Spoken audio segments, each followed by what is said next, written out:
था। वो दूसरों के खेतों में काम करके अपने घर का गुजारा करता था। उसके परिवार में उसकी पत्नी शीला और उसका बेटा राजू रहा करते थे। वे लोग गरीब जरूर थे, लेकिन अपनी जिंदगी में बहुत खुश थे। हमेशा मेहनत करते और अपना पेट पालते थे। अरे शीला, चलो जल्दी खाना दो, मुझे कल सुबह जल्दी काम पर जाना है। हाँ जी, बस 5 मिनट और। कुछ देर बाद शीला खाना लेकर आती है और सब खाना खाकर सो जाते हैं। अजी, कल आपको इतने जल्दी क्यों जाना है?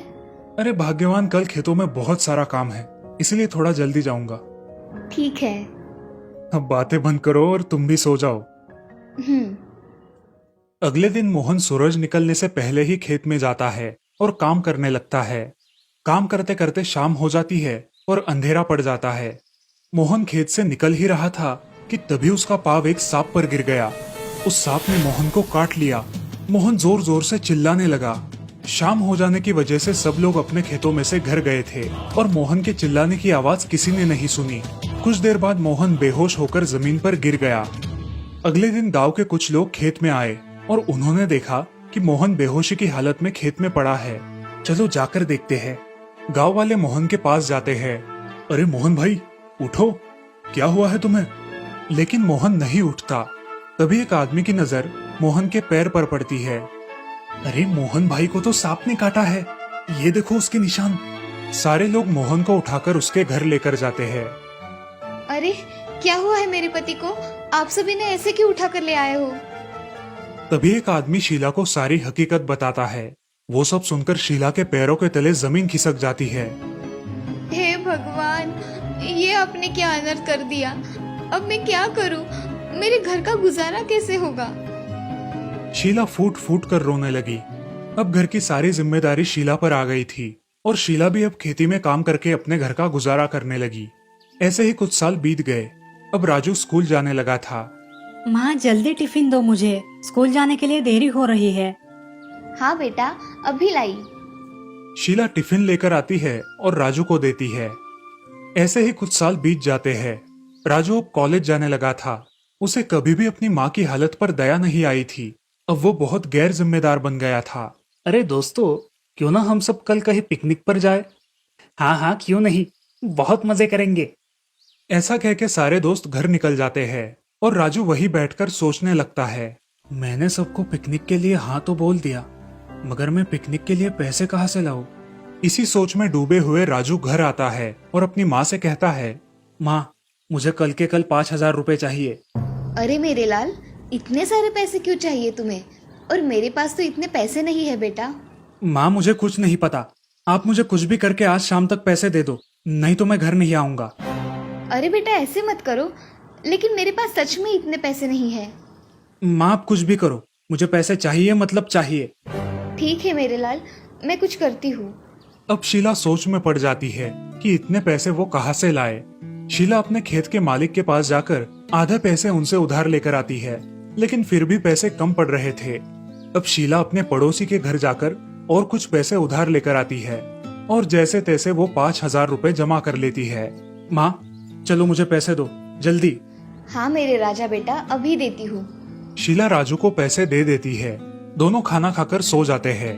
दूसरे दिन राजू अपने दोस्तों के साथ पिकनिक के लिए निकल जाता है। बेटा, संभल कर जाना और पैसे बराबर रखना। हाँ माँ, मैं कोई छोटा बच्चा नहीं रहा अभी।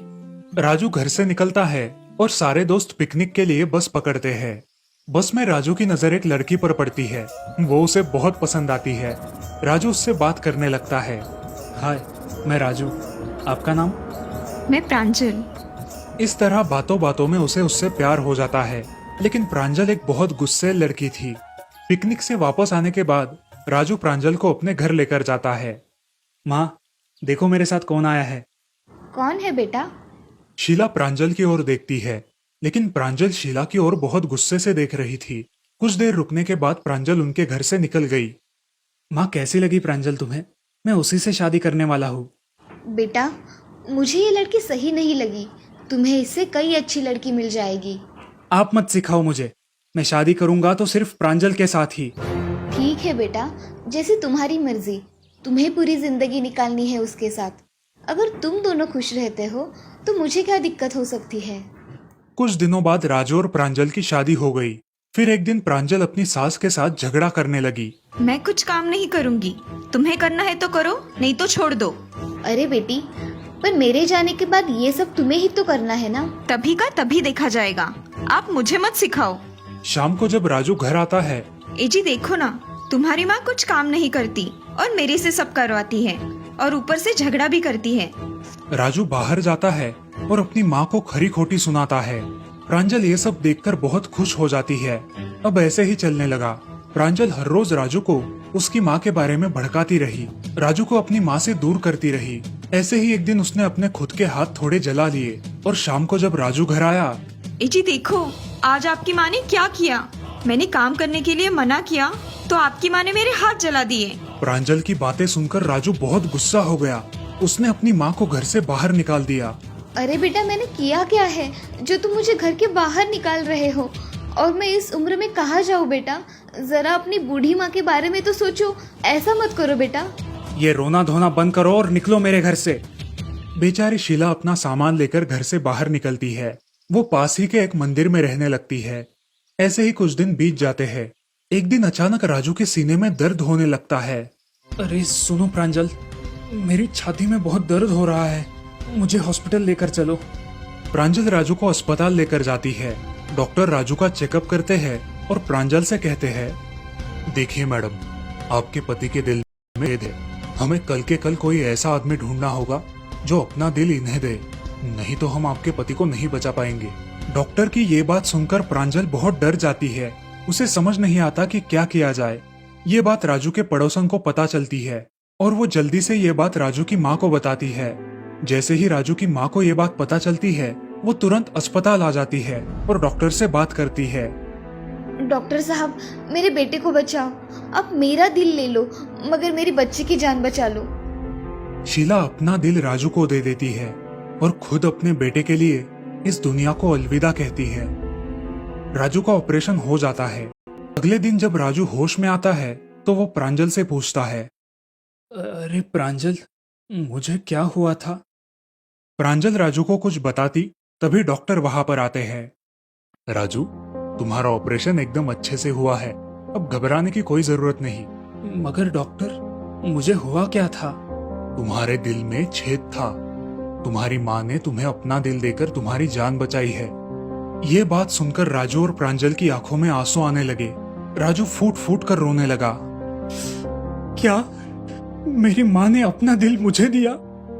हाँ राजू, तुम्हारी माँ ने अपना दिल तुम्हें दिया है। अब वो इस दुनिया में नहीं रही। डॉक्टर की बातें सुनकर राजू हक्का बक्का हो जाता है। प्रांजल को अपने किए पर बहुत पछतावा होता है। तभी राजू अपने दिल पर हाथ रखता है और उसे एक आवाज सुनाई देती है। मेरे लाल, मैंने तुम्हारे लिए सब कुछ किया, मगर तुम्हें मेरी चिंता कभी हुई ही नहीं। लेकिन बेटा, मैंने तुम्हें कहा था ना, मैं तुम्हें कभी भी किसी बात की कमी पड़ने नहीं दूंगी। बस मैंने तो अपना वादा निभाया। खुश रहना मेरे लाल। ये सब सुनकर राजू बहुत रोने लगा, मगर अभी रोकर कुछ फायदा नहीं था। राजू की जान तो बच गई थी, लेकिन अब उसके पास उसकी माँ नहीं थी। दोस्तों, एक माँ अपने बच्चों के लिए कुछ भी कर सकती है। इस दुनिया में माँ से बड़ा न कोई है और ना ही कोई हो पाएगा। जिनके नसीब में माँ और पिता दोनों का प्यार है, वो इस दुनिया के सबसे अमीर और खुशनसीब लोग हैं। हमेशा अपने माता पिता का आदर करो।